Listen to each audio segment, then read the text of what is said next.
What's up, Nerferders? I'm totally here and ready to go. I had to find him. I had to put him There you go. somewhere. Yeah, get him in there. Get him in the shot. What's up, There you go. Nerferders? Welcome back to the Nap, and it is time to do a review of a new movie in relatively like normal time frames, On, or on at least opening like weekend. That's like amazing. Yeah. opening weekend. We're unbelievably unheard of, at least on my side. Josh, you're normally caught up. Honestly, we get it now. Okay, we get it. Like, I'm falling behind the curve. No, I'm doing better. I've made it an effort to get in and catch this stuff sooner so we can start. So you don't have to wait as long to talk to me about it. But then again, it turns out that you've got some victims and villains stuff that you'll be doing a little bit more frequently as well. And so maybe you'll get the chance to get a little bit of it out of your system before you come. Yeah, there you go. Refined by thoughts. Yeah. Yeah, there you go. Anyway, there's a couple things that we want to talk about. We didn't really do much of a pre-show, so we just kind of went live. Are we just talking Spider-Man? Because there's some Hawkeye stuff that's kind of important. Yeah, we got another Hawkeye up. We got the finale of Hawkeye this week. I figured we would just wait till the end of Hawkeye to talk about it. Well, I'll wait. No, well, I'll wait until the spoiler discussion part starts. The Hawkeye episode that I'm referring to is several days old now, so I imagine any hardcore Marvel fans who are watching now have probably gotten caught up at that point. If not, definitely make sure you do that before you enter the spoiler region territory, because we won't be talking just spoilers for Spider-Man. We'll probably talk some Hawkeye spoilers as well, because I saw the episode after Spider-Man. I saw the most recent one. I got caught up, so it's still fresh in my mind. And I kind of want to talk about it because it's a big one, and I don't want to wait until next week to talk about like the whole thing. So, Okay. like, All right. Well, we didn't make an overlay for it. First, Yes, there is. We didn't make an overlay for Hawkeye, but I want to talk about Hawkeye because I watched it just yesterday. It's fresh in my brain, okay. and I think it's got connections to like the greater MCU. Not related to Spider-Man, but like there's some stuff happening in the MCU now that we have to pay attention to, and I'm sad that Spider-Man didn't touch on any of it. But yeah, so Hawkeye spoilers and Spider-Man spoilers ahead. When you see the banner hitting down below, be sure we'll talk spoiler free at first, just in case I want to clip this and put it up on our YouTube. So with that in mind, let's talk Spider-Man No Way Home spoiler free. Like, let's not jump into spoilers at this point. And Josh, I'm going to let you go first because you saw it ahead of me. You saw it like a day ahead of me or something like that? I saw it on Thursday night. Yep. Okay. I was part of the record-shattering Thursday night crowd that 50 million in ticket sales on Thursday night alone. Don't put your nose on the knee of Spider-Man. I just imagine that it would smell terrible. You go around fighting crime in a suit like that, like it's gonna stink. They released Spider-Man in some markets 2 days earlier, and I was fighting for my life not to see spoilers. I had to see it as soon as possible, so I got an IMAX viewing on Thursday night. But you saw it on opening night still on Friday night, right? Yeah, I saw it super late on Friday. I had to come back from a business trip, and so I basically, I worked a little bit in the morning, and then I drove all the way into the afternoon, and the only theater seating that had seats that I wanted to that were actually somewhat centralized, were open around 9:40, so we didn't get out of the movie until after midnight. But yeah, it was. I'm really glad that I went to see this one on opening night, specifically for a reason that you got to me. It was we're still talking spoiler free here, but if you are still wanting to avoid spoilers and you haven't gotten a chance to see the movie, or you won't for a few days, I cannot stress enough how important it is to stay off of YouTube, because that was a warning that you gave me.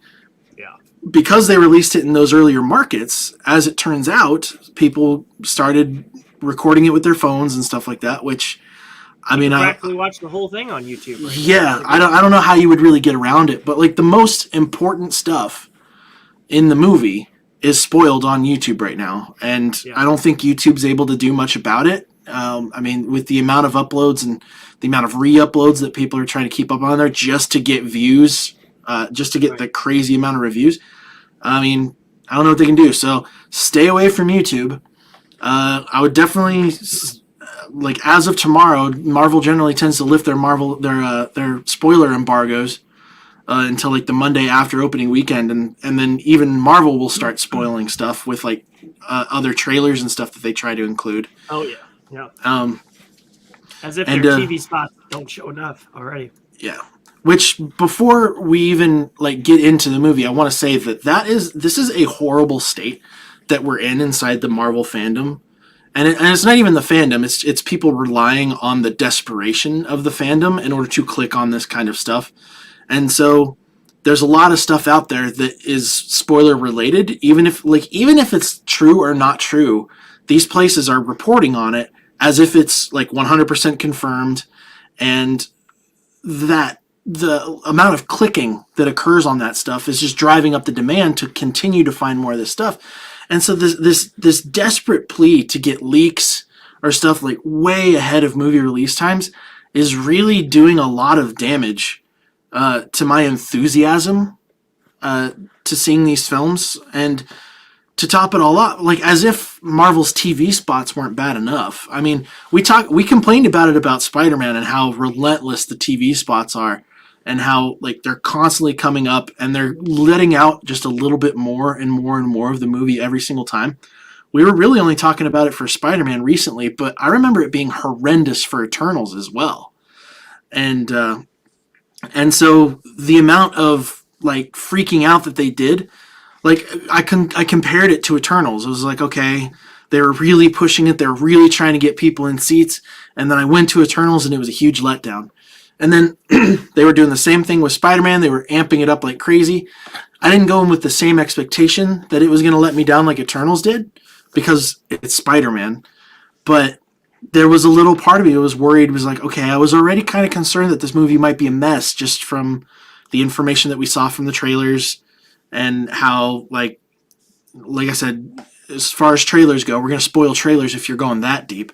Like, we've got multiple villains. They're coming in from multiversal stuff. I mean, they nailed it with Into the Spider-Verse, but like as far as live action goes, I was worried about that. And my first spoiler-free portion of the review, I was pleased to find out that it did not go that way. And it was actually a really well put together movie. The pacing felt great. It did not feel like a 2.5 hour movie. Like it really felt like the flow was just about perfect. And once they kicked off, even at the moments where there were kind of like you would expect it to go into a lull, they were still doing a great job of keeping my attention in those moments. And I came out of the movie only with like one complaint, one like major complaint that turns out isn't really that major. Like I almost had to nitpick for it, but it's also a spoiler thing, so I can't talk about it. But yeah, I couldn't think of anything in this movie that I like outwardly disliked, and I mean it's easily my favorite out of the most recent Spider-Man trilogy, out of Tom Holland's appearances, and like I don't know about my favorite Spider-Man movie, but it's up there. It's really up there, and I don't know. Like it's kind of difficult to talk spoiler free in that regard. I don't know. Like it seems like just about anything that you could say that goes into any more detail than that level of vagueness could end up being spoiler related in some way, and it's kind of risky. Which, like, I still haven't watched anybody else's reviews yet. I wanted to do ours first. I imagine that is going to be a pattern that a lot of people are going to have. It was like because again, there was so much about this movie that was leaked that turned out to be not true. There was other stuff that they were trying to leak, but they couldn't. Like I mean, it was like the classic stuff where they're just making these wild theories, but setting those expectations in people's heads. And then there was some dickhead in the theater while I was there who like shouted out what sounded like a spoiler, then ended up not being a spoiler, but he was just being a douche. Like, it's there's this weird culture around MCU movies now, and I don't like it.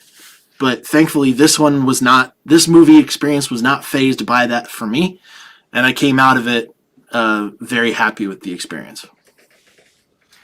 Yeah, well, my spoiler-free thoughts. I really love this movie. Tom Holland was lucky enough to get to the third Spider-Man movie. It's something Andrew Garfield wasn't able to do.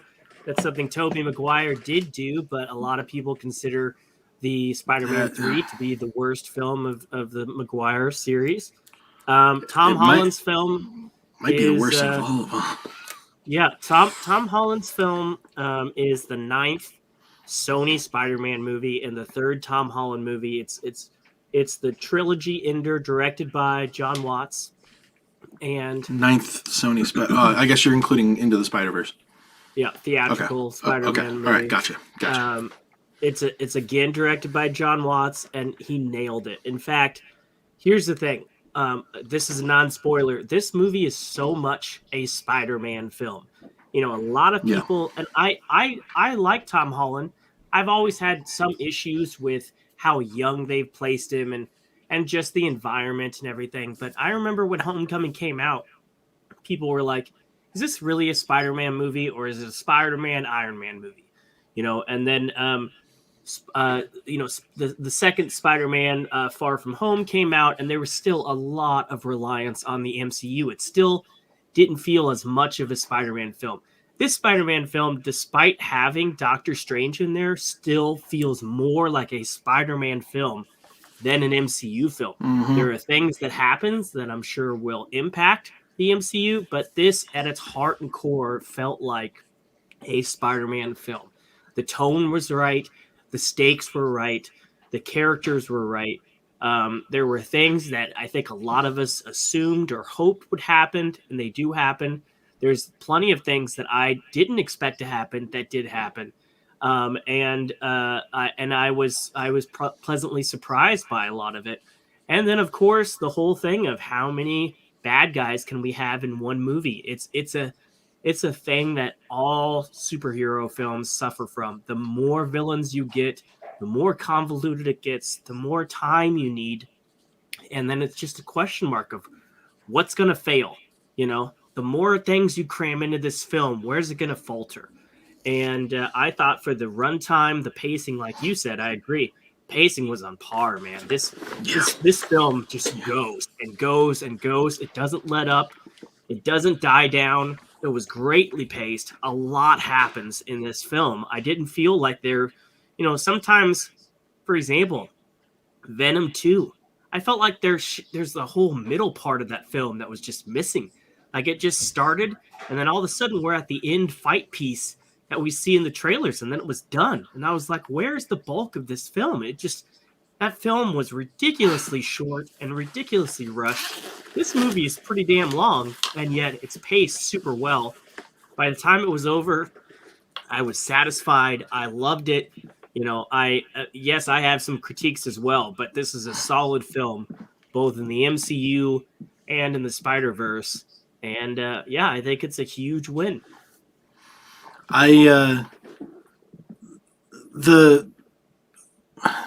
It's funny that you brought up. It's really funny that you brought up Venom for something because that was the most recent, I guess, Marvel property that came out. Did it come out after Eternals or was it before Eternals? I think it was before Eternals. Was it before? I don't know. But so I just watched a clip of Venom 2 that was up on YouTube. Like it was it was an official clip. Well, I don't know if it was an official one, but somebody had ripped it from a streaming site or something like that because it wasn't like cell phone movie footage or anything like that. Sure. And it was so cringy and uncomfortable, and I was just like, why was this scene any and I have no context because I still haven't seen it. Based off of your review, I was just like, I don't know if I really care about seeing that movie. So I've seen and I've already seen like most of the spoiler content from it because it was like there's a post-credit scene there that was important to other Venom movies, I guess. And then there's this one clip that I saw that I can see why based off of what I know from the characters in the first one, I was like, I can see why this would be like comedic and kind of funny, but at the same time, it was just so cringe-inducing. I was like, why is this even in here? I was watching that right beforehand. Um, and yeah, like it's that kind of involvement from Sony that always makes me kind of like worry whenever I saw the trailer for Morbius before this movie, the most recent one. I had seen it already, but it was like this kind of reminder, like, oh right, this is a Sony project. And again, I was kind of like concerned. Like Sony has had some of the weirdest involvements in the movies that they have done, specifically around comic book characters, that has led to what I think has been really the downfall of the particular movies where that happens. And again, it doesn't feel like there were really any moments like that in this film. I think that comes because like it is a Marvel Studios / Disney and Sony production, and I think I think the agreement is that Marvel Studios is in charge of like the creative side, and I don't know what kind of business arrangements they had or what they might have for the future, because we have another Into the Spider-Verse coming here soon. And so, like, are they just going hard on the animated side? But we've also got Morbius, which we know, according to everything, is going to be tied to the rest of the MCU. So, like, I love that these two companies are cooperating with each other, but my faith in Sony is kind of shaky. So I get kind of concerned, and thankfully they had good reasons for why some of the mistakes that occurred with Sony, specifically around the villains, were kind of rectified in this movie, specifically around Electro. I mean, that was what we saw. We all saw it in the trailer. It was like, oh, he's not bright blue and funky looking. I was like, they came up with like a good reason for that. I think we're getting into spoiler territory. Before we get into that, I think we can talk about futures of Spider-Man and Sony after spoilers. I don't want to discount them though, because I think it's easy to just assume that the reason the Tom Holland films have done so well is because Marvel Studios is involved, and I think they definitely have a part of it. However, I think it might be because Sony is less involved, and they're allowing the creative team to do what they want to do. True. I don't know if that's true though, because you don't have major MCU writers involved in these films. Chris McKenna has been the lead writer for all three films. He hasn't written any other MCU films. The co-lead for this film was Eric Somners. The only MCU film he's ever done was Ant-Man and the Wasp. So it's not like I know it's always been assumed that Sony is just paying for it, but Marvel is running all the shots and writing it and doing all the creative control. I don't think that's necessarily the case, and I don't think we'll ever know the exact balance between the two. But I don't want to discount Sony, because I think Sony's done a lot of great things with this film, and they should be commended for their involvement. Granted, there's plenty of stuff to talk about Venom and Morbius and things going on and wondering just how crazy it's going to get. But I think that's more spoiler talk. But in terms of this film, I'm very happy with it. I know all year me and you have been saying, when is this phase going to kick off? When is the MCU's future going to kick off? And it didn't feel like that after Black Widow. It didn't feel like that after Shang-Chi was great, but it didn't feel like a launching point for the MCU. No. Eternals is the same. I couldn't give a shit about what happens in Eternals 2, if we get an Eternals 2. And I don't think anybody does. It didn't really feel like it was affecting the MCU at all. But this film, while it is more of a Spider-Man film, it definitely, oh my gosh, it felt like an MCU film. It certainly brought the audience members back like an MCU film. And by the end of it, you're like, all right, we're going somewhere now. And this was a major win for the MCU. And box office, it's already breaking crazy numbers. It's done over $253 million in opening weekend. It is the third highest opening weekend of all time. Of all time, Seth. That's crazy. Can you imagine? In 1996, Marvel filed for bankruptcy. And now they owned the top 3 opening weekends of all time between Endgame, Infinity War, and Spider-Man: No Way Home. That's insane. I can't help but wonder what was around 96 that would have had Marvel declaring bankruptcy. Oh, everything. They were selling off characters. I'm not sure if that's when Sony got the rights to Spider-Man, but they were selling characters left and right. Yeah. And Sony, I bet you they've been under the hot seat for the last 15 years to sell. And somebody, thank God, over there is like, we can sell whatever you want, but we're keeping Spider-Man.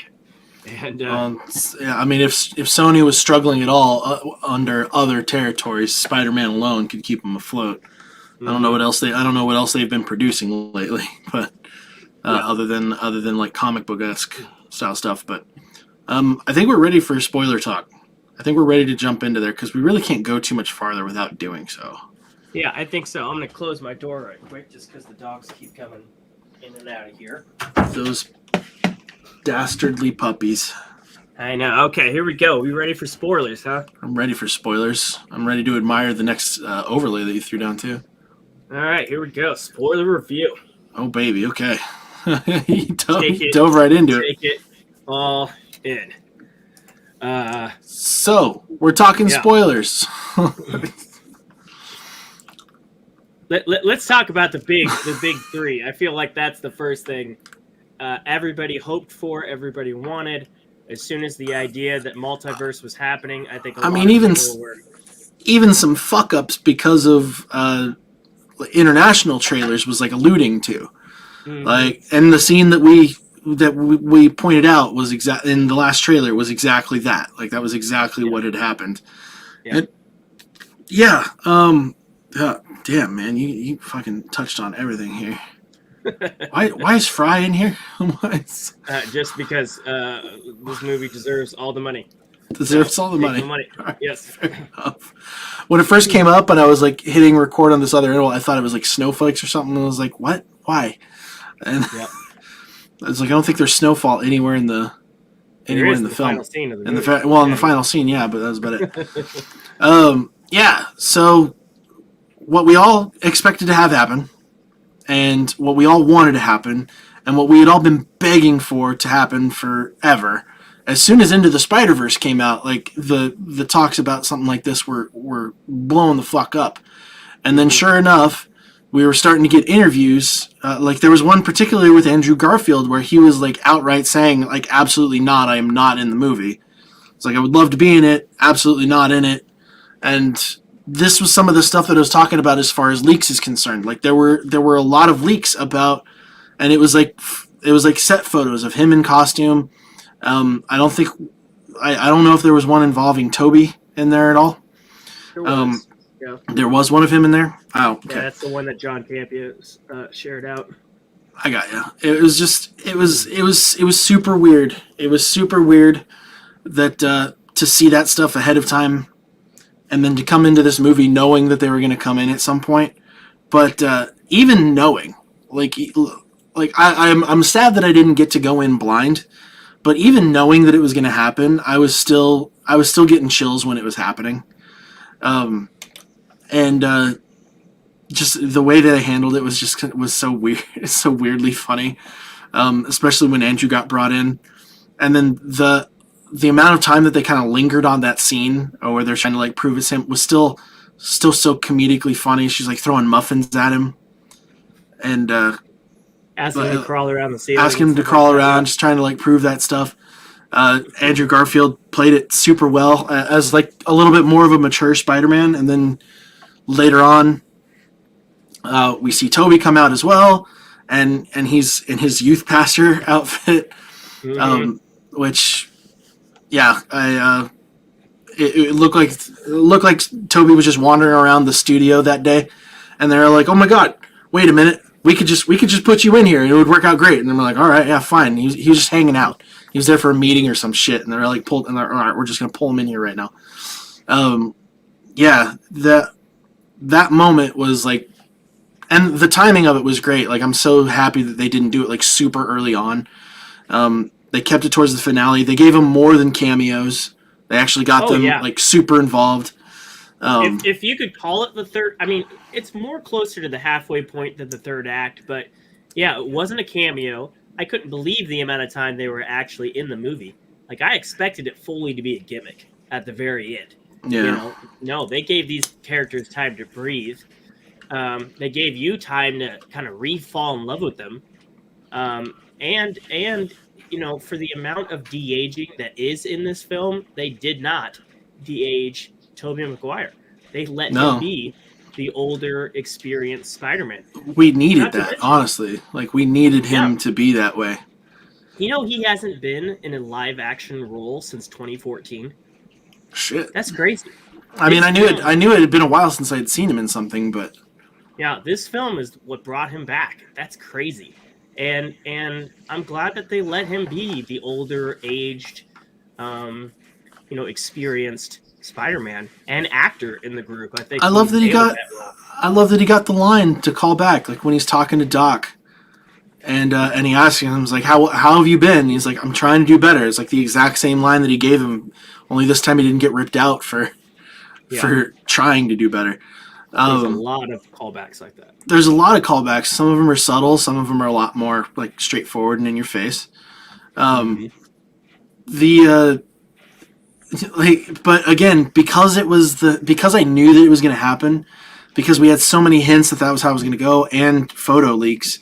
The thing that I was the most excited about, because there was a photo of Charlie Cox's Matt Murdock sitting at a table with May and Peter. And that one was like the one that actually looked photoshopped. That one was the only one I don't have in here. I totally forgot to put that in there. How dare you? It's so small of a scene, but yeah. It was super small scene. But like the leaked photo that came out, when I saw it, it was the one that like looked photo manipulated somehow. And it was like, okay, I don't know that he's actually there. Mm-hmm. And then I've been making a prediction as I had been watching Hawkeye, and we had been seeing, this is what I was talking about with as far as Hawkeye is concerned. There were a lot of hints that we were going to see Kingpin show up in Hawkeye. And that he was going to be the big bad, or he was going to be like, they were going to open the door to him being a big bad again in the greater MCU universe, and not in the greater MCU, and not just like the Netflix side of things. Like, you were bringing him back. And didn't really know how that was going to go. Now, I got sent for a trip on business. Me and Cece had been watching Hawkeye together, so I had to skip the episode on Wednesday,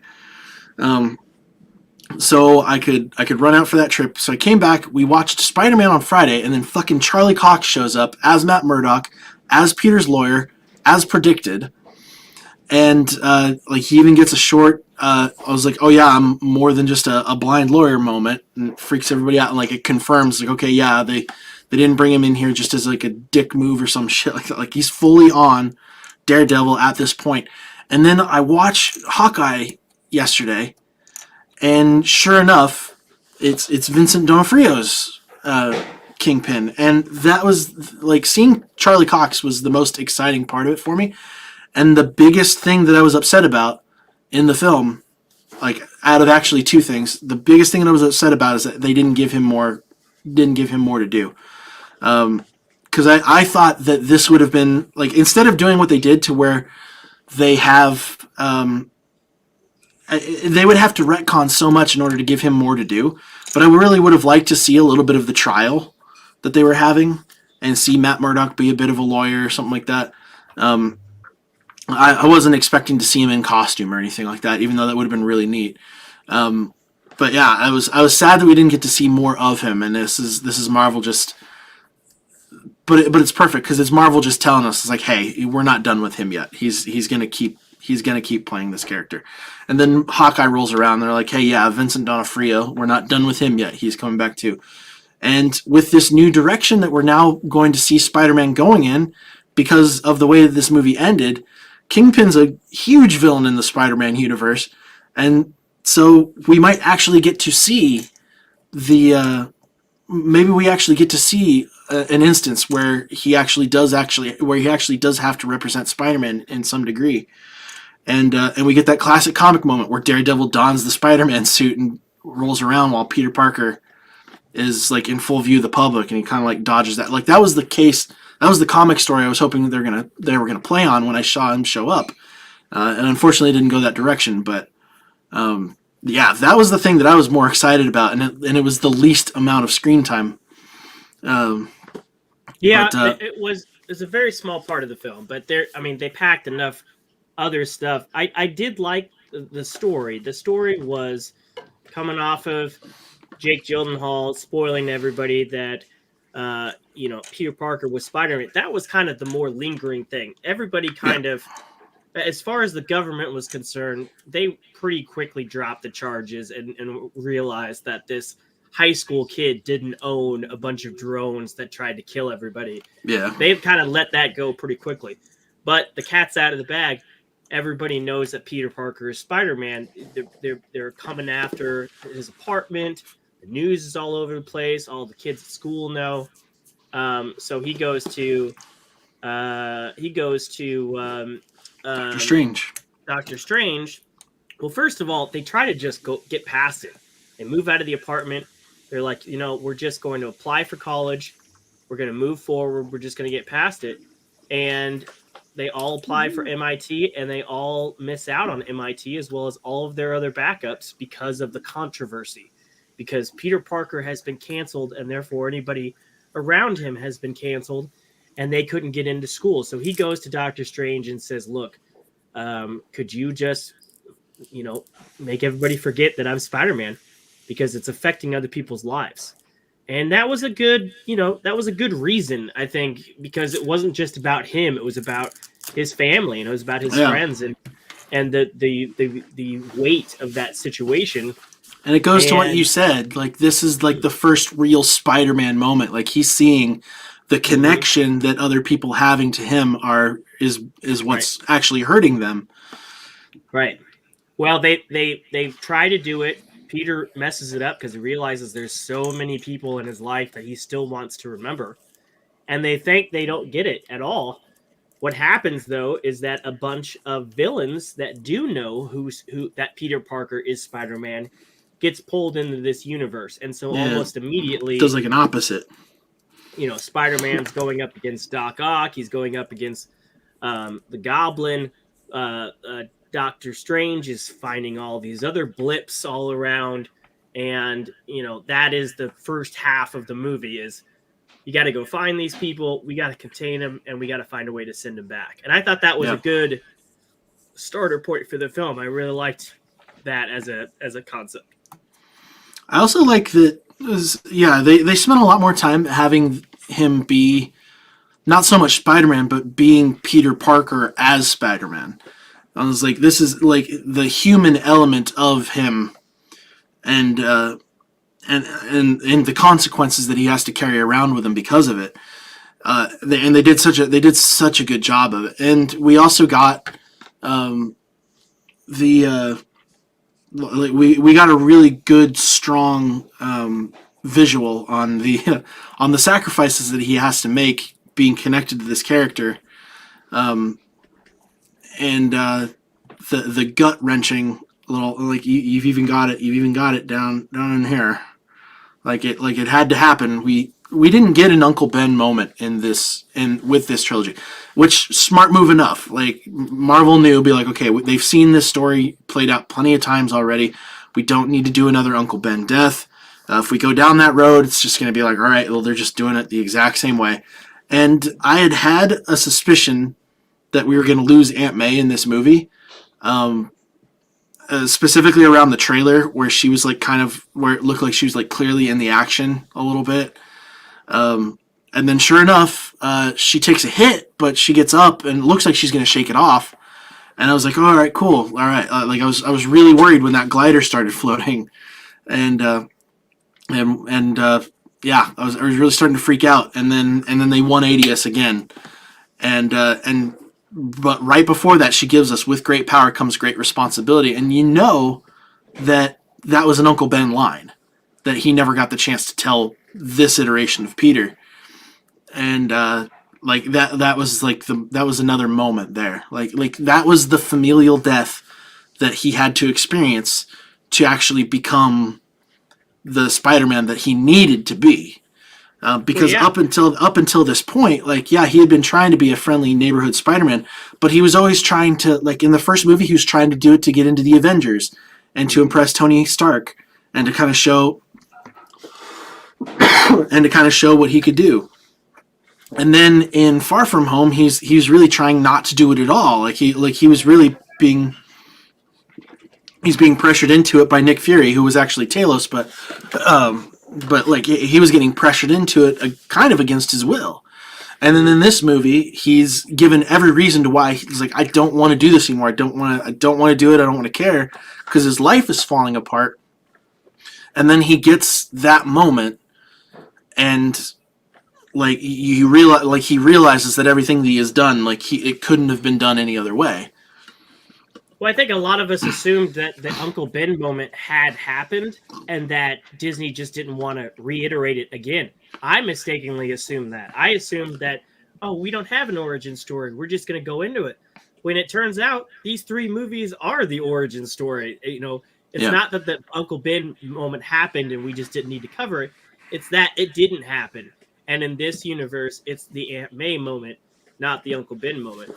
And they alluded to him having an Uncle Ben moment in the first movie. He had a line talking about it when Ned discovers the secret. They alluded to it, but it wasn't. Yeah, we didn't get anything fleshed out. For sure, this happened. Yeah. But so much happens even before this moment in the film. Spider-Man so much takes on all of these villains. He meets up with Doc Ock. One of the best things I loved about the little bridge fight between him and Doc Ock, he never lands one punch on Doc Ock's face. And that was always something that people talked about. Spider-Man 2. We love Spider-Man 2. But come on, Doc Ock is not super powered. If he got hit in the face, he'd be done. So does he get hit in the face once by Spider-Man in this film? Mm-mm. Nope. It's all a tentacles fight, which was really cool. I was like, that's great. That's a great change. Yeah. Then we get Hobgoblin. We get Goblin coming in. Yep.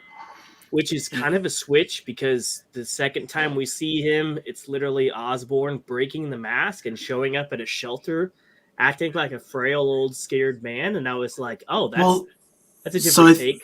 Well, so I think he actually was that frail old man. Like, he didn't know what to do. Like, he was. Like the real version of him is like content. Like, it was a true schizophrenic moment. Yeah, that was nuts. And honestly, pretty disorienting. And I really love how Willem Dafoe played it. Like, somebody else is living in my house. Oscorp doesn't exist. My son, he has no idea where Harry is or whether he's alive or anything. Right? He's losing his damn shit. Whereas Electro is over here in a new fresh he's loving it. He's loving it. Energy going through his veins, and he's like, "Oh, I like this." Well, he got his body back too, so like that was the thing. It's like, I got my body back. Like that was such a weird thing. And Sandman, who remains as Sandman for most of the film, and it was great. I really liked the way that they included Sandman in here, because he wasn't really a villain anymore. Like, he really just wanted to go home. Like he wasn't trying to stay. He wasn't get back to his daughter. That was his main motivation. And it was his main motivation, and it was kind of his main motivation in the last time that we saw him as well. And so when he gets brought out this time, like, it's clearly post that moment where he realizes that's what he wants to do, and then he gets interrupted by being pulled into this multiversal situation. Right. And you also have Connors as well. And that's the thing. People knew that these characters were coming back, but the wonder was, are they the characters we know them to be, or are they just different versions with the same actors? And no, they are. The last time you saw these characters, that's who they are. In fact, some of them were pulled literally from the scene you last saw them from. So that I really liked that. I liked that concept that they were, even Doc Ock was like, the last thing I remember was, holding Spider-Man by the throat. Same with Electro. He's like, the last thing I remember was about to zap the shit out of Spider-Man. So a lot of them are coming from those final moments. They really are. And who we thought they were. And Doctor Strange has devised this little thing on Spider-Man that he can zap him into this little dungeon. Wow. Yeah, he gave him a little Doctor Strange mystical madness goodness.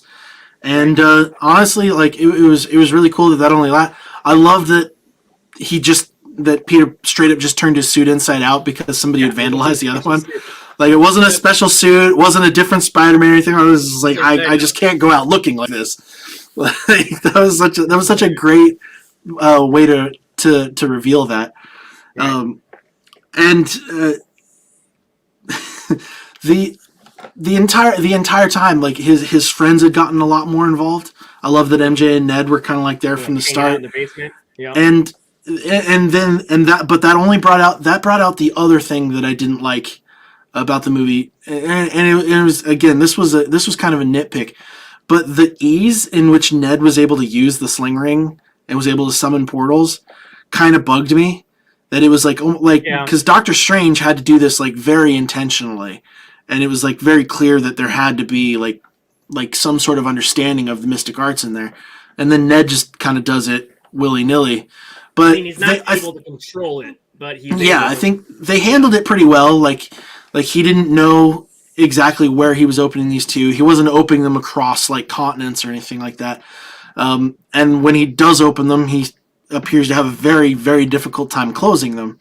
Right. But the moment that it really tipped it over the edge for me is we know that Strange is locked in the mirror dimension.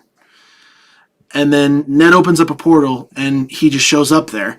And instead of having some sort of like scene explaining how he got out of there, or like us seeing Strange get out, or having Wong show back up and be like, what is going on? This is ridiculous. Like, no, Ned just opens up a portal into the mirror dimension, which he has absolutely no idea exists. And then Strange just walks out. It's like he had been hanging over there for 12 hours. It's like, okay, how did you get out of all that web? I can understand how he got out of the web. There's probably a spell he could use for something like that. But, like, how in the fuck did Ned open up a portal to the mirror dimension, not knowing that it existed there, in the exact spot where Doctor Strange would have needed it to be opened?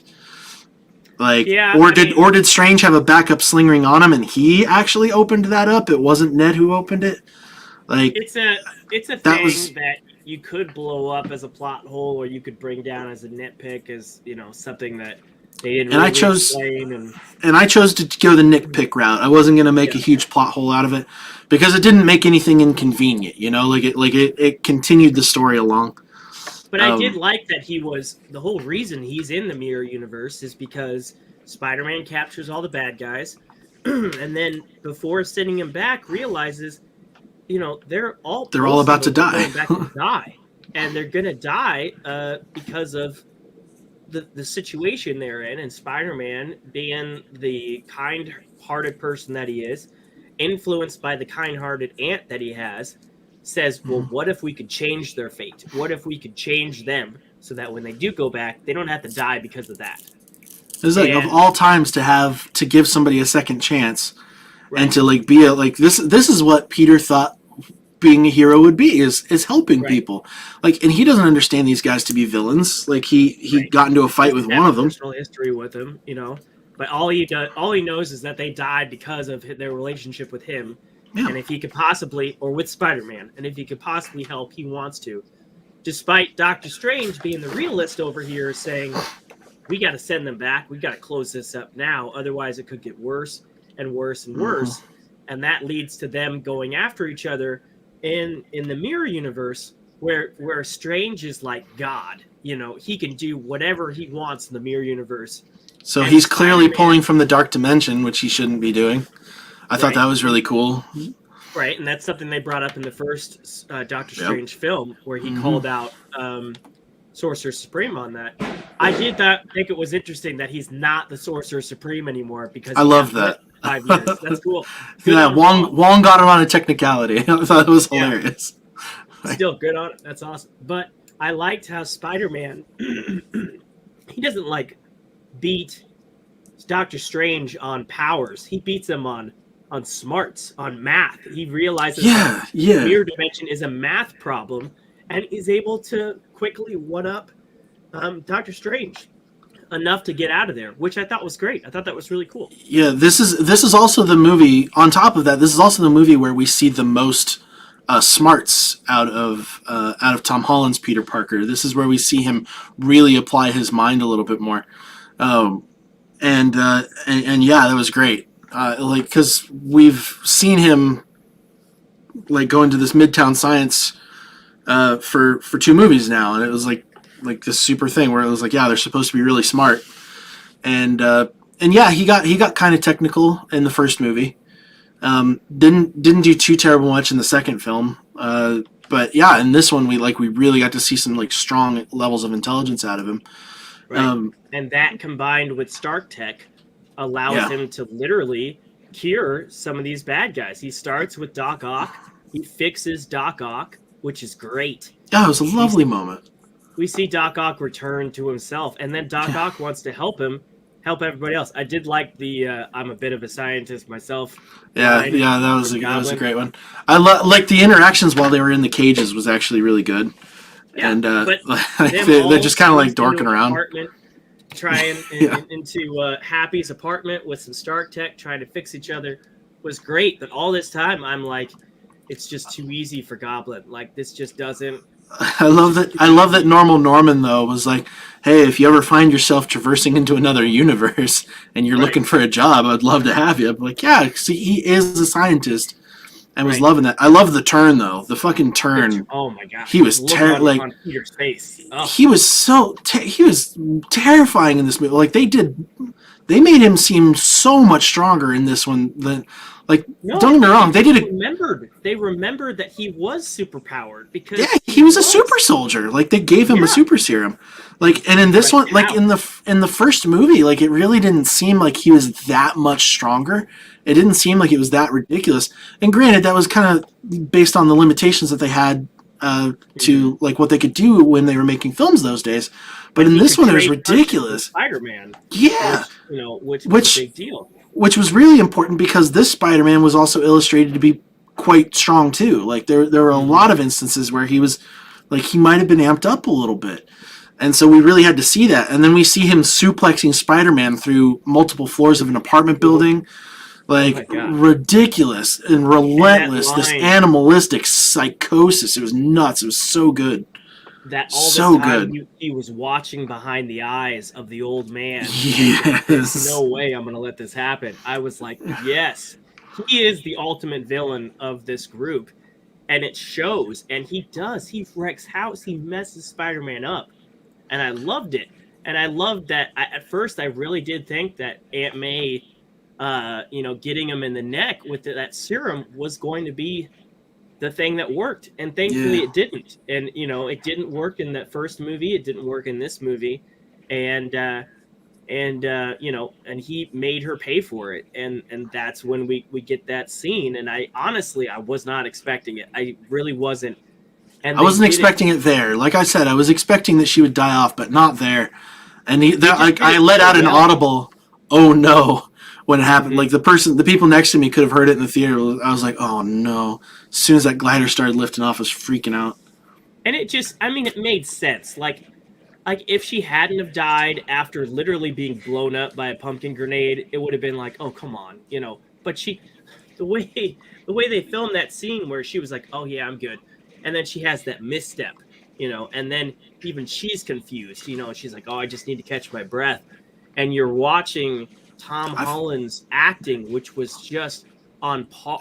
Dude. His emotional range for this character specifically was so good. Like I teared up for him when he was lifting that building off of him in Homecoming. Yeah, and I teared up for him when he was the panic. Or when he was, disintegrating in Iron Man's arms. Oh man, he does such a good job. Yeah. And then at first he's just like he can't accept it. Like he went through all 5 stages of grief just starting at that moment until the end of this movie. And he did a really good job with it. Yeah. The halfway point in the film, I'm like, what else is to come from this? It was a crazy first. Man, it was rough. So let's go back to the big 3 because I loved their interactions because it was kind of like this was kind of the way that these characters needed to interact with each other just to kind of shut up some of like the bullshit debating between who's better. like just kind of like shut that shit down amongst. I guess everybody. I mean, Tom Holland is my favorite Spider-Man at this point. Um, uh, However, Tobey Maguire is probably my favorite Peter Parker. And then Andrew Garfield, I think he does both pretty well. I love Andrew Garfield so much. I think Amazing Spider-Man 2, there are parts of that movie where it's literally the best incarnation of Spider-Man on screen ever. Specifically when he like heals that kid's like science project and like walks with him for a little bit. That was like peak Spider-Man there. Stuff. I think Garfield got huge redemption in this movie in a lot of. He's talking about. It's like I feel like my villains sucked. I just had some dude in a rhino suit. So funny. Tom Holland going to space and fighting aliens, and Garfield's like, "What? You fighting aliens now? What?" Tobey Maguire's like, "You got to go into space." But the fact that like, you're with the Avengers? That's great. Who are they? Yeah. So good. But when they first meet up is when Peter is at his lowest. He is broken. Yeah. He's like, I don't care. Let's just end it. I just don't care anymore. And then these Spider-Man come in, and he tells him, he's like, don't tell me you know what I'm going through. You're not my problem anymore. And there's no way that you could feel what I'm feeling. And then they get a chance to and we all know it, but Tom Holland doesn't know it. And they get a chance to share, and you're reliving their trauma. Toby with his loss of his uncle, Andrew with his loss of Gwen Stacy, and that whole rooftop conversation where Tom Holland realizes that these guys really are just like him. They're just different bodies from different universes. And that was they could have brought these guys in at any point in the movie, but that was the perfect point to bring them in. The moment where like Ned and MJ embrace him, like before even they come in there, like, and he's just broken down on the roof of the high school, and they come to him, like that was a beautiful moment. And that was when I started tearing up. Was like shit, because that was when he lost it too. He's just like, all right, when with my friends, like I'm like he can't help but be vulnerable in that moment. And then they have this great moment here. And speaking of Gwen Stacy, like fucking Andrew Garfield's Peter Parker gets kind of like a mulligan on that moment. Yeah, like, and I think a lot of people predicted as soon as that. That was exactly. And honestly, at first it looked like they weren't going to go that way, kind of like the trailer. Like it looked like, oh yeah, it's going to be good, and then Goblin comes in and fucks it up for him. But yeah, like just the weight of his reaction to it when he realizes that she's okay after saving her. And I was just like, fuck, man, like. And she asks if he's okay. Yeah, like nobody's asked him that. All the science montage was great. As three Peters in a science lab working on things together. The little conversations while they're waiting. We had these great moments of, wait, you guys don't have web shooters? That was a great conversation. God, and it's really gross when you think about it. Like it's really sick. Them all just like hanging out on the Statue of Liberty, like talking to each other about things. That was great. The fucking Spider-Man chiropractor moment. Like. Yes. Oh my gosh. I was talking about got bad back from swinging all the time. Oh, just so many little moments like that were just like, oh, it's so great to have these guys back. And it was another one of those scenes where it kind of like lingered just a little bit too long, but at the same time it was filled with so much goodness. You're like, whatever, I don't care. Give me more. I could watch a whole movie of that. Do you have a suit? Or are you going to go out looking like a youth pastor? Look, that was a great line. I loved it. I loved it all. I loved hearing a little bit more about them. Like apparently Tobey Maguire's Spider-Man and MJ are still going through it. They're still together, but they still have their ups and downs.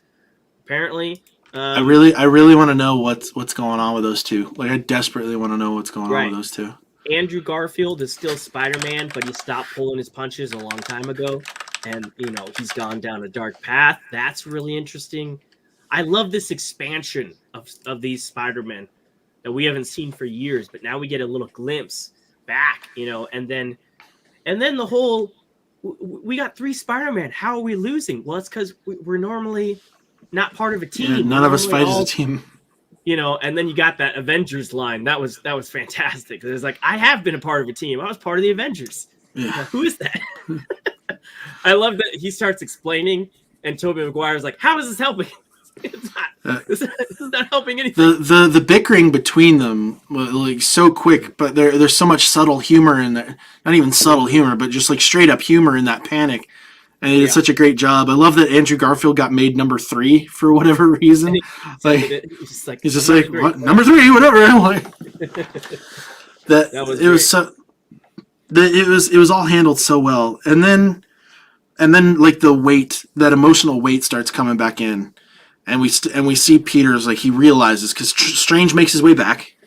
Their plan didn't exactly go the way that they would have liked it to, and like MJ and Ned couldn't get into a portal and then close it off and be in a safe space anymore. Not Strange comes back, starts trying to contain the spell again.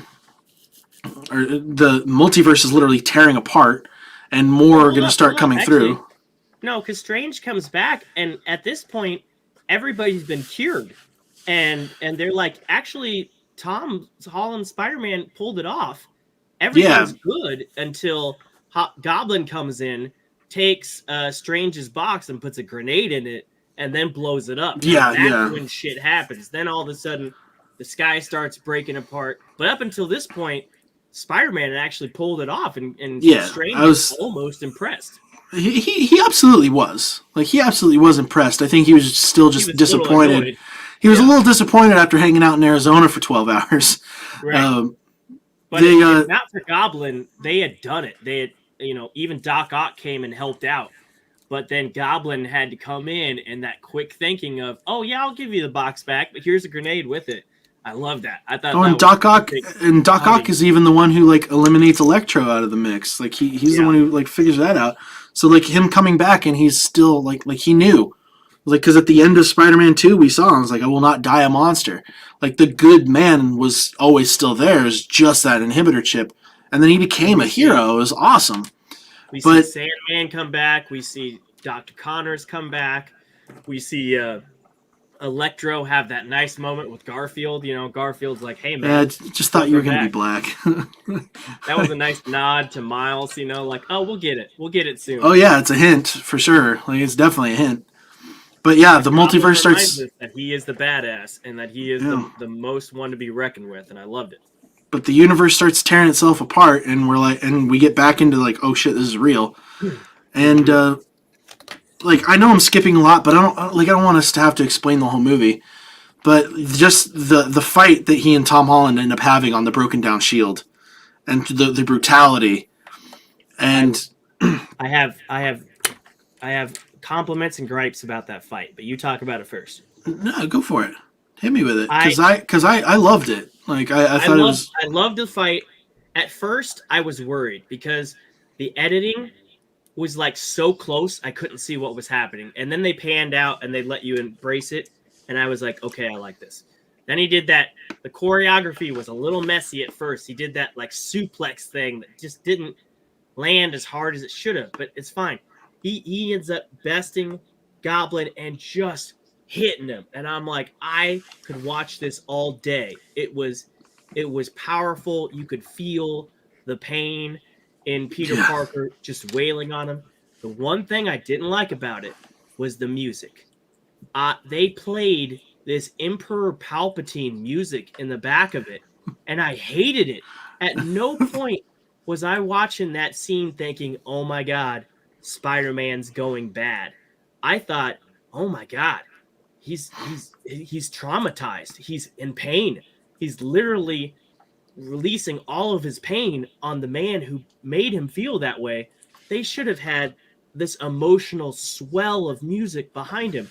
Instead, they play this Emperor Palpatine groan, this sinister music in the background. I couldn't even hear the music, dude. It was I couldn't unhear it. I was so I was upset, but I was trying to like not listen. I was trying to mute it and just watch what was on screen because the punches.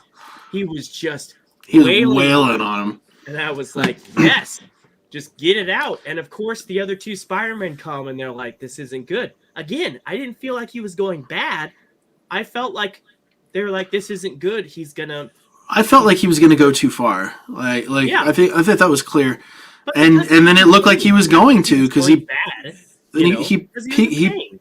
yeah, but he was also going to go to a point where, like, Oh, we yeah, had literally just heard Toby explain like his side of it when Uncle Ben died, and he like hunted down the guy who did it.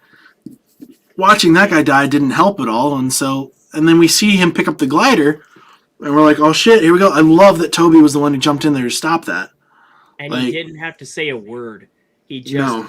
looked at him, and Tom kept on trying to bring it down, and Tobey Maguire just kept on holding it and looking at him until You could see it. You could see him slowly starting to like reveal. It was like, hey, my own self is telling me this isn't the right way to go. Right.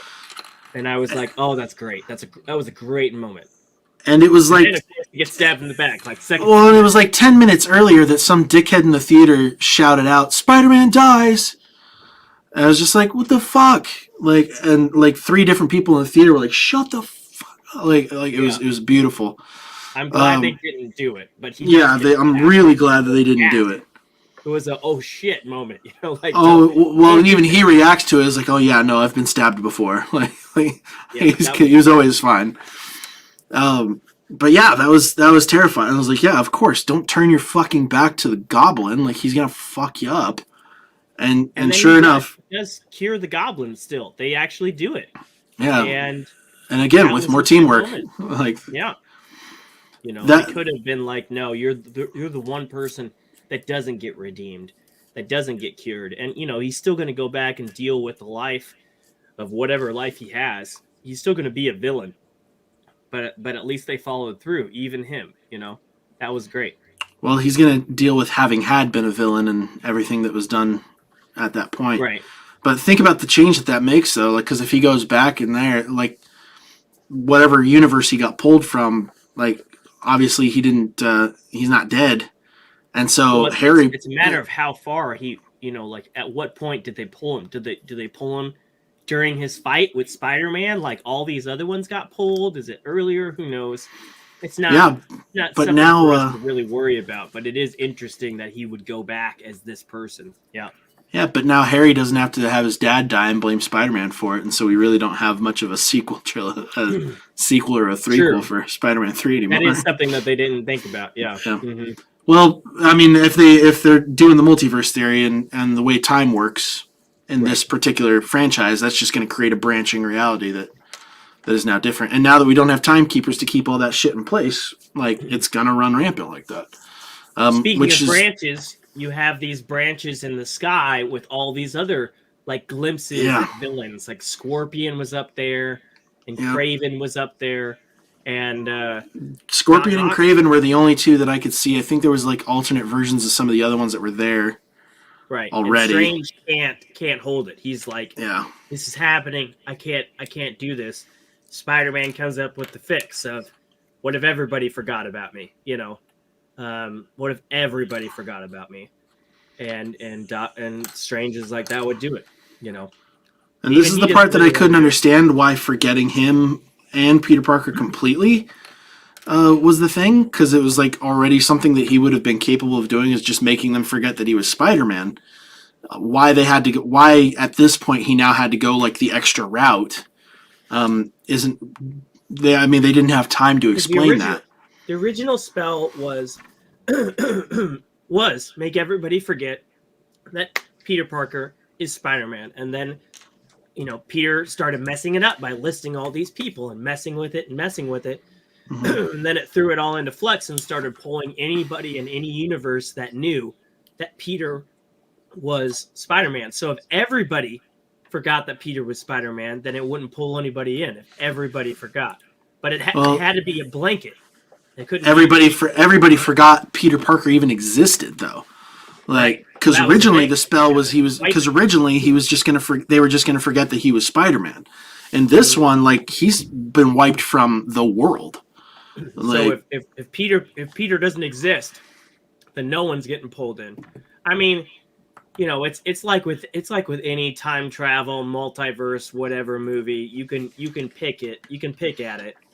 but I did like that was a sacrifice. That was his sacrifice to make.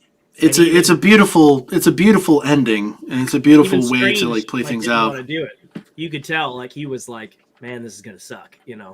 That no one's gonna know who you are. And and maybe he will. Maybe he like. I don't know if he actually does. He actually, I can't remember. Does he actually say that he's not going to know him either? What? I think see someone casting the spell. I think he certainly hinted towards that. I don't know. I mean, I don't know. We'll see.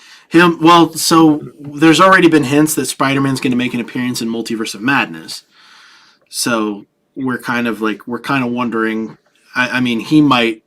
Doctor Strange might be the only one who actually knows. Maybe. And I think that would be a great way to have him still have Spider-Man still be connected to the Marvel Cinematic Universe. It's just Doctor Strange is like the only person that he can go to because he's the only person who already knows and can also like hold his own if something happened. Like he's the only person he doesn't have to worry about knowing that he's Spider-Man. I think this was written in a way and at a time where Disney and Sony, they weren't sure. This could either be the end of the MCU or it could just be a reset for the MCU. But yeah, I mean, it could go either way. Feige has already said that they're, talking about Part 4. We'll see what happens. But if they had decided, we don't want him in the MCU anymore, this would have been his out. But I like that it's ambiguous. It could be either way. Yeah, and but that leads us right back into what I was talking about earlier. Like I'm kind of towards the end of how much about this that I feel the need to say, but this leads us right back into like that horrible cesspool of clickbaity Marvel fandom baiting crap that we see in comic book media now, to where everybody and their mother is going to be clawing their fucking eyes out to try and find leaked information about the future of this project, leaked information for anything even remotely related to it, and like, I mean, I'm so over it now. Like I'm so over that predatory level of like leak seeking media and stuff like that I just don't know how to handle it anymore.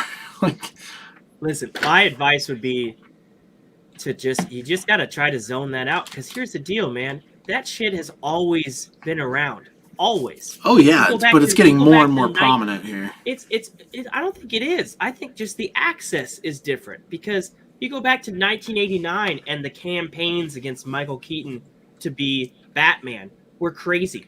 You go back to the 70s and the 80s and the negative campaigns against Star Trek. I just finished watching this 15-hour series, retrospective series on Star Trek. They went from TOS to all the movies, all the series, and hearing all of the shit that those that the original cast went through, that TNG went to. People hated TNG when it first came out. Now they feel like it's golden Star Trek. Well, that's all like negative press. Like I'm talking about leak culture and people specifically seeking spoiler shit all the time. Toxic fandom, though, in anything has always been a thing. I think right now it's just about access. Back then they didn't have the internet.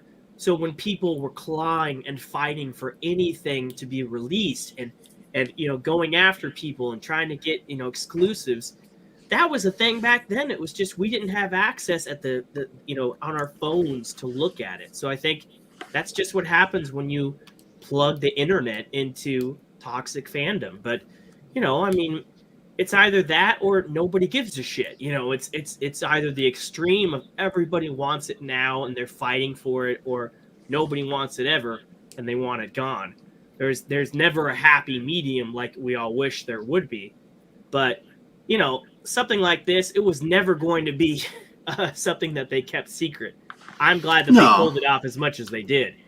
But it just seems to be becoming more frequent that people are just fine with finding this stuff out ahead of time instead of when the movie comes out and getting to see it then. Like they're like the amount of people who want that knowledge ahead of time, and are fine with having things spoiled for them. It's like, what are you doing? Like, wait. I think it's still an incredible feat that they held back as much as they did. I think there was probably a lot of pressure to show some of the Spider-Man in the trailers, and they never did. Despite things being leaked, despite everybody just knowing that it was going to happen, they still kept a lot out. And I think the end of this movie was great because he goes back. His friends don't recognize him, and whether or not he does pursue that friendship again and that relationship with MJ again, we'll see. But he's about to do that speech that we've seen in so many romance movies where they forget who they are.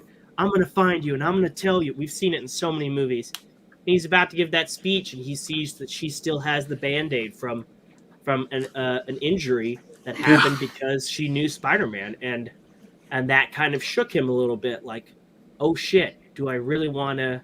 It's like they're completely happy and they're completely fine, not being connected to me and all this stuff that could happen. And that was a beautiful moment. Tom Holland played it gorgeously. Mm-hmm. And you really do wonder if there is a Spider-Man 4, is Zendaya going to be the love interest again, or are they going to move on? I think they could go either way. I think it'd be crazy if they didn't. Still, just like they brought Gwen Stacy back for the second Amazing Spider-Man movie, I can't imagine them not bringing Zendaya back. But it'll be interesting. I think it's definitely a moral dilemma that he's going to have to deal with for a while. And it's just whether or not he's strong enough to deal with it, I think it would be kind of cool for the next one that they do. So something we haven't got to see in the cinematic side of it is Black Cat. And now that we're in a world where like Spider-Man is completely anonymous, he's gone back to full anonymity. He doesn't have Stark Tech anymore. He doesn't have Stark Tech. He's doing it all on his own. He's gonna be doing things his own way, and he's gonna be going through this horrible conflict of being like, I still love her, like I still want to go back to her, and then he runs into Black Cat as part of a criminal pursuit or something like that. It could even involve Kingpin, because it seems like that's a direction that we're going. And Kingpin is massively important in the Spider-Man universe. Like, he's a major player in the comics for Spider-Man. Black Cat is too, and like I don't know why nobody in the cinematic side of things has ever wanted to touch on that. They hinted at it in Amazing Spider-Man 2. Yeah, but her character was there, but she was never a Black Cat. Yeah, but that was it, and it was, and then it was over. Like, and I don't know, maybe that's an echo of the way that it's been done, because we had a hint at Gwen Stacy in Tobey Maguire's Spider-Man trilogy, and then Gwen Stacy ended up being the main love affair for Peter and that, and then we had hints for a Black Cat, or we had maybe because we had hints for Black Cat, that'll be the next one that comes around for this here. I think MJ was a good move, but there's a lot that they can do now, and honestly, if we were going to have another Gwen, having it be Spider-Gwen would be kind of out of place, because we already have like the animated side of that with Miles. Right. And it's clear that that's the direction that they're going. So I feel like Black Cat would be like the next really good love interest to introduce to Peter Parker as far as the cinematic stuff is concerned. I would love Black Cat. I would love a Daredevil Spider-Man team-up movie. I love Daredevil Spider-Man comics. I like that he's out on his own. I liked even the little things, like the dude has to get a GED now because he doesn't have any school records. Like, just little things like that. Yeah. I was like, wow, that's smart. That's heartbreaking, especially for someone as intelligent as he is, that he's going to have to get a GED. Dude, he's becoming the Peter Parker that is also trying to be Spider-Man. Like, he's got a rundown apartment. We don't know. We have no idea what he's going to be doing for work. Like, he's going to get fired a ton. He's going to go through a bunch of that stuff. Like, he might be able to find some he might be able to find a job with some sort of I have no question in my Jonah Jameson's Alex Jones show, and he's a reporter for them. That would be hilarious. It's like instead of photos, he's going to be getting video footage of him. Right, and he's which was something that Jay Jonah was like really ambitious to get. Like he really wanted video footage. He didn't give a shit about getting photos of him or anything like that. That would make him money. That's for certain. He would make some money getting him footage. But going back to what you were talking about the future and about Sony, I think that mid-credit scene is already like reminding me that this is Sony. I was so upset that was there. First of all, it doesn't make any sense. Why was Venom and Tom Hardy in this movie? Neither of them know who Peter Parker is. So how did they get pulled in? Well, they did afterwards, because clearly they were watching the news in the post-credit scene for all that, because that was the reveal. So how did they get pulled into the universe if the only people that got pulled in were ones that knew Peter Parker's Spider-Man?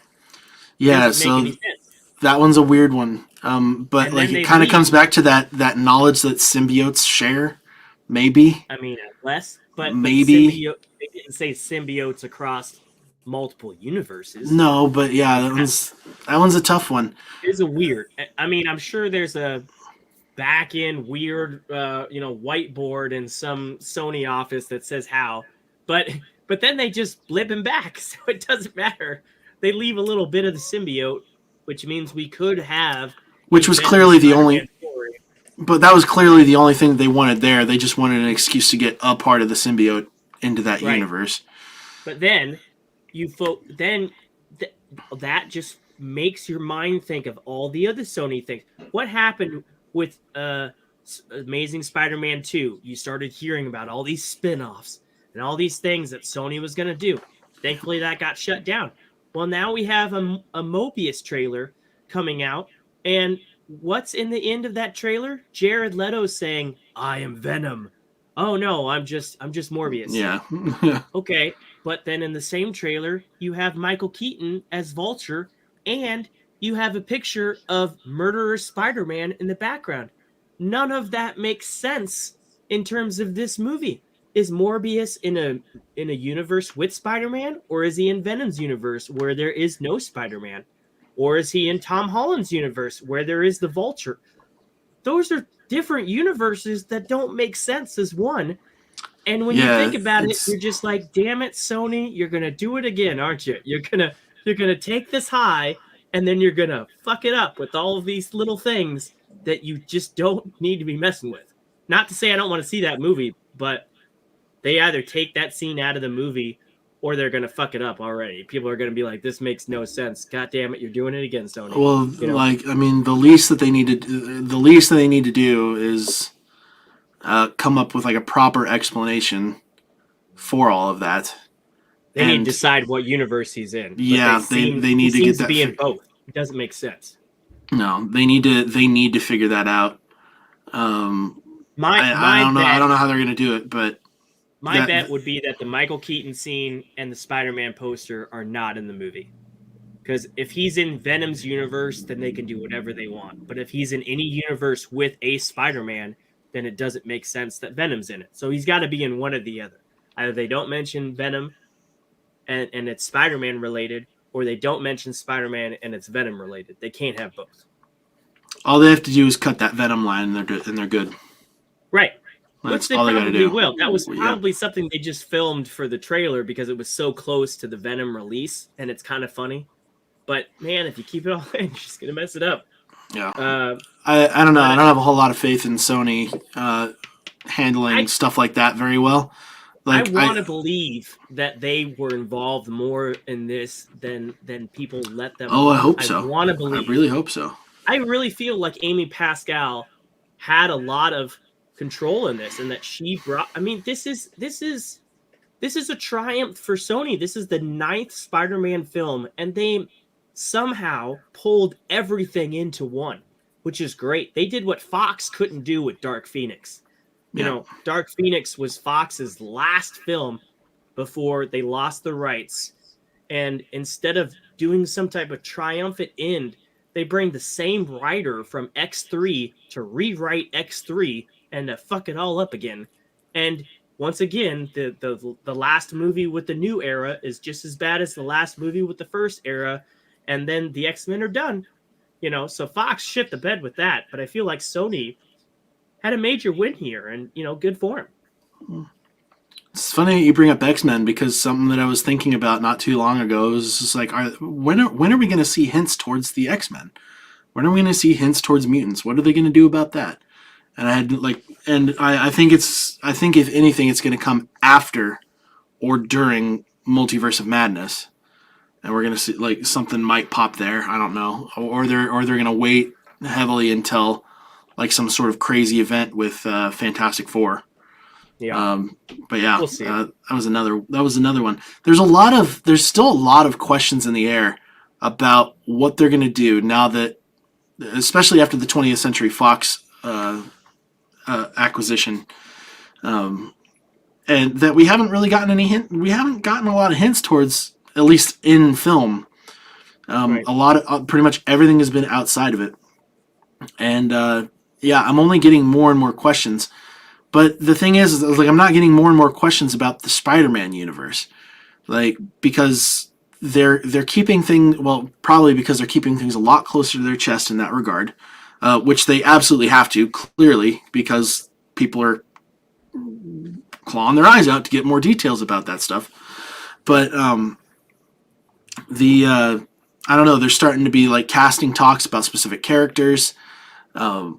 Like I know that we're off the topic as far as Spider-Man is concerned here, but like just the future of the MCU is so has been, at least for the last few movies, been kind of like questionable as far as like them living up to like, even previous iterations of their films. And I'll tell you that Shang-Chi did not give me a lot of hope for the MCU. It looked like it was kind of like par for the course, maybe even a little bit lower. And that was concerning. Black Widow really took a hit towards that go, but to be fair, Black Widow is timeline still inside the Infinity Era, so who knows what kind of stuff they were trying to do. Like it really felt like they were just kind of throwing that movie together because fans wanted it, and even though after seeing it, I was like, maybe fans shouldn't have had this, at least not at that point in time. And then Eternals came out and just kind of pushed me further away. I'm just like, oh man, like this is like where are we off to now? And a complaint that I had in one of our previous episodes, a few of them, was, is the MCU getting to a point now where future content relies too much on the audience having seen previous content? And like, is it kind of like the bajillionth season of a show where if you haven't seen every other episode, like what all are you going to know? This movie was a prime example of not having to have seen any of the rest of the MCU films, definitely wanting to have seen the other Spider-Man films, but you could still enjoy it without having done so. I mean, it's kind of difficult for anybody to go through their life enjoying comic book films and not at least know who Tobey Maguire and Andrew Garfield were in regards to Spider-Man movies.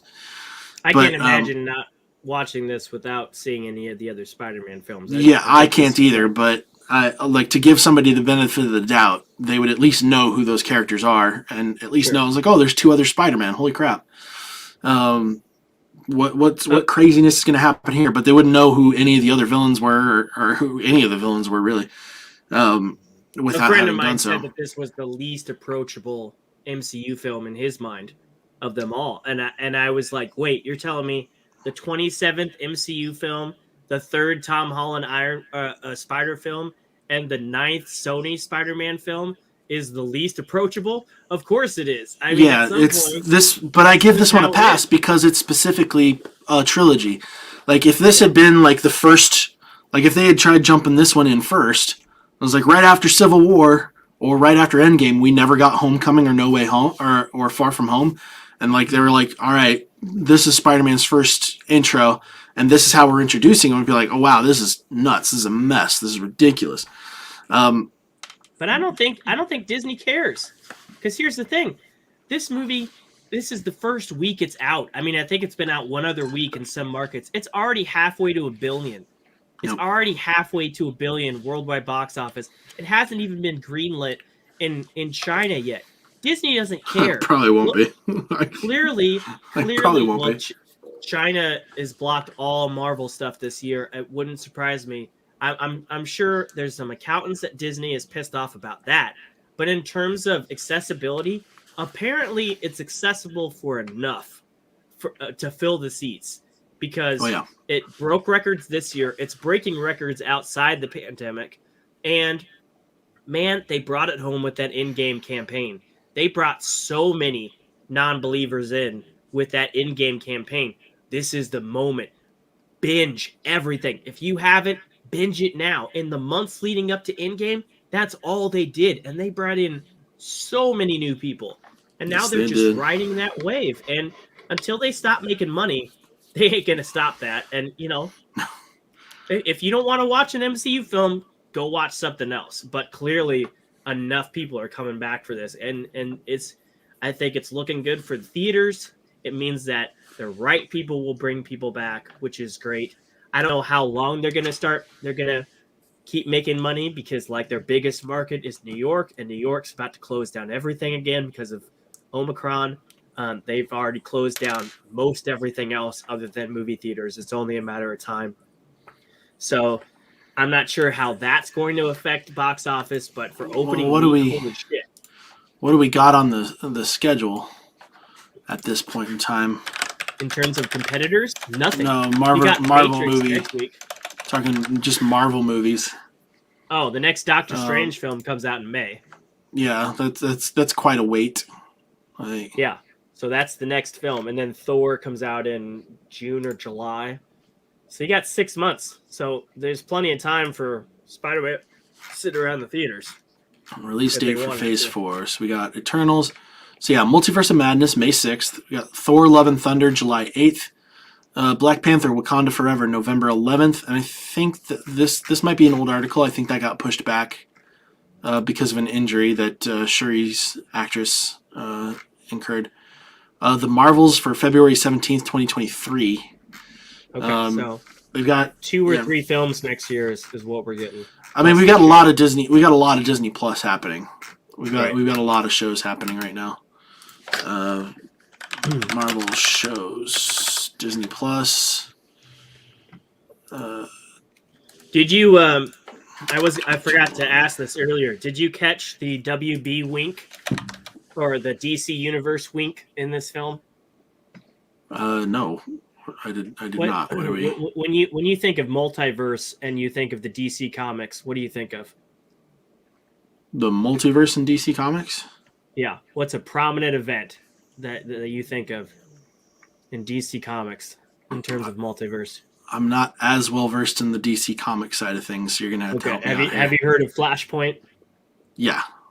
Okay, and you know that's an upcoming movie with the Flash, and they're bringing in multiple Batman and multiple Flashes. I know of it, but that's about it. Like I said, that's it. Flash was a comic that I have not read a single Flash comic.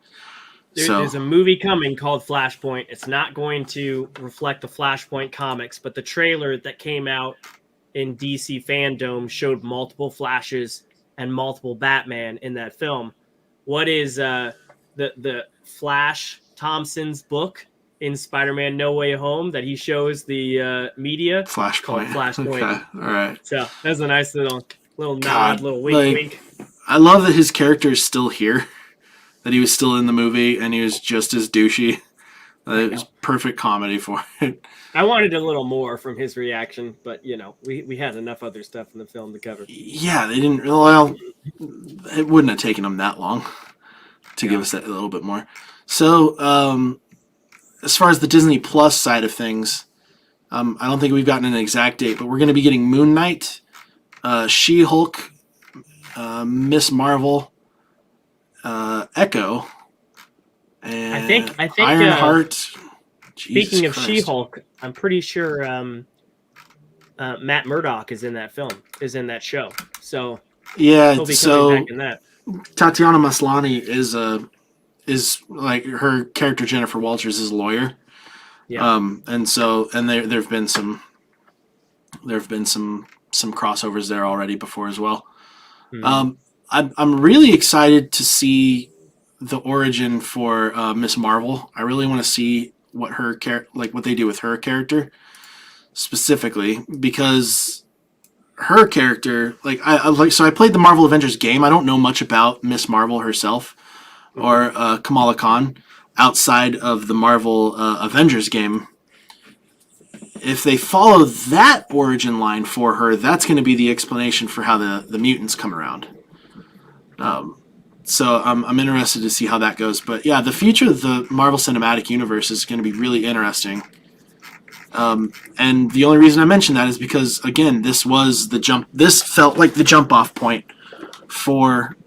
This felt like the jump off point for Phase 4. And then instead of a post credit scene, we straight up just got a trailer for Multiverse of Madness, and that looks like it's just going to be absolutely insane.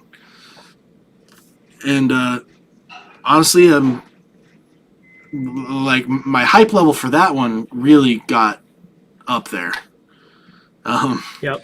That trailer was very interesting. I'm just. There's a lot. It's a weird conflict. There's a lot coming, but again, it's a weird conflict. It's like I want to be. Like, I'm still in that. Even after this, I'm still in that cautious optimism for the future of the MCU, because obviously, as a fan, I want more of the movies to be good, and to give me this movie. Other than since Endgame, this is the only movie that has given me that real Marvel feel. No Way Home did it, or Far From Home did it in a few places, but Black Widow didn't, Eternals didn't, Shang-Chi didn't. The shows have been doing pretty well, but as far as the cinematic universe has gone, the shows have been carrying me through since Endgame. This was the first time since then that I've felt okay, this brought me back to that feeling that the Marvel movies had been giving me, and I want to see more of that. Now the movies are referencing the shows. We had that in credit trailer for the next Doctor Strange movie, and he does approach Wanda. Now I hope that there's more to that.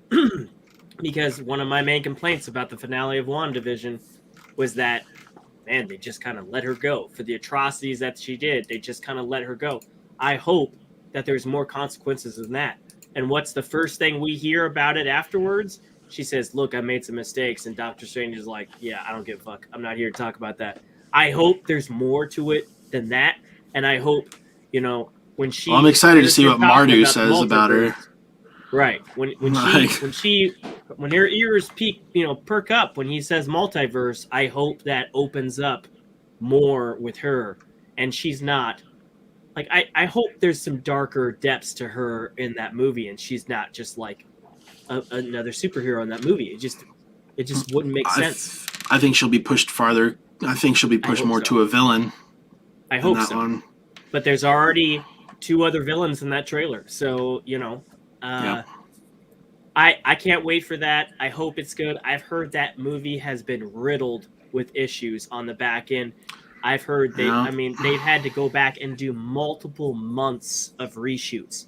Not a couple weeks, multiple months of reshoots. They've changed directors again. It's again another one of those failed.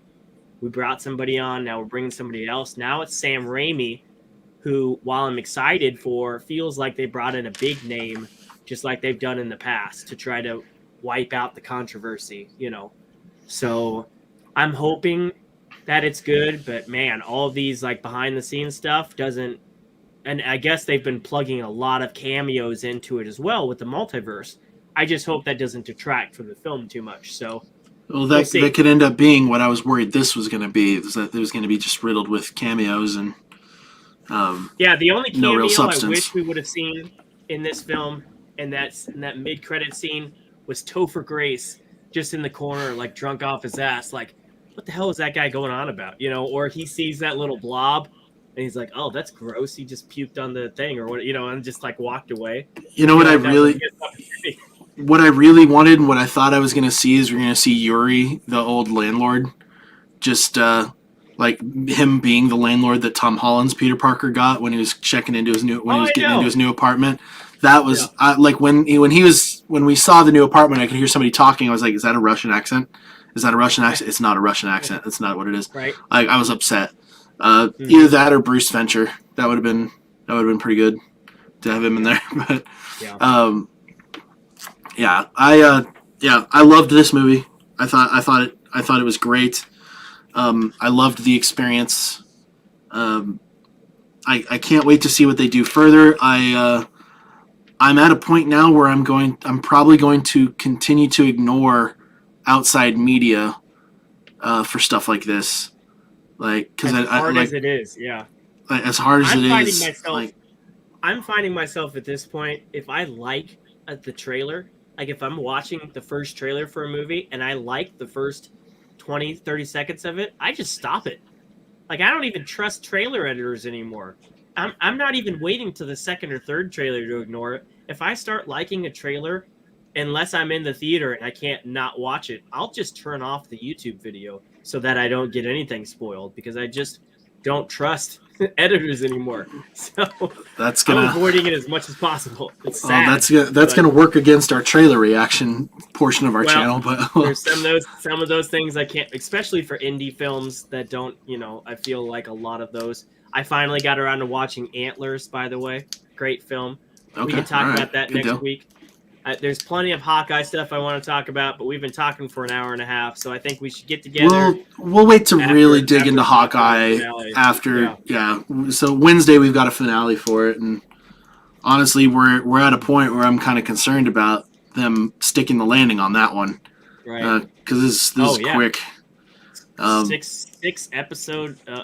So much has happened so far. If this is a single season show, like if there's a Hawkeye season 2, I'm a little less worried about it. But or if they're gonna pick up the story in elsewhere. Like, what are you doing on like Saturday or something? You want to get together then and maybe record something?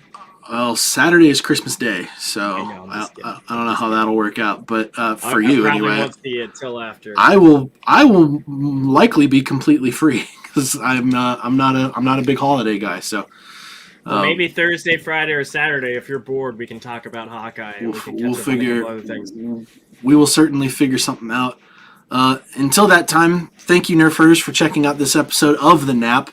Let us know what you thought of the movie down below. Try and avoid spoilers in the comments, just to be safe. Like we don't want to ruin somebody else. If hopefully they're not clicking on a video that says spoilers in it and then looking down into the comments and getting upset. But try and avoid any like overt spoilers if you possibly can. Hit the like button on this video if you liked it. Hit the dislike button if you didn't. Be honest, we can take it even if you can't really see who disliked it anymore. Be sure to subscribe so you don't miss on any other future content. And until next time, have a good one.